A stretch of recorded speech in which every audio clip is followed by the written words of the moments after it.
Liver ની ગોળીઓ ગળી છે. ડોક્ટરે એમ કીધું કે લીવર ઉપર અસર થી છે, લીવર ફેલ થઈ જાય. સફેદ કલરની અને વાદળી કલરના પટ્ટાવાળી ડોક્ટરની ફાઇલ સમુદાય બેહણની માતા એવું કહું છું. શંકરભાઈ પટેલ ડોક્ટર જોડેથી દવા લીધી, 3 રિપોર્ટ એને કર્યા હું ચહેરે એવું કહું છું. એક બ્લડ નો કર્યો અને લીવર નો 2 વખત કર્યો હું રબારીની માતા એવું કહું છું.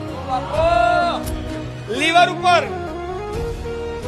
પરુ થઈ ગયું છે, પરુ અને અંદર ઉતરીના કારણે લીવર ફેલ થઈ ગયો તારો એવું ડોક્ટર નું કેવું છે. જેમ જેમ જો આનો નિકાલ નહીં થાય સંજય તો એ આખા શરીરમાં ફેલા. આવું તારા ડોક્ટરે કરી હોય, દવા લખેલી હોય. એક સફેદ કલરની એક લાલ કલરનો ટોટો હું ચહેરે એવું કહું છું. અને 2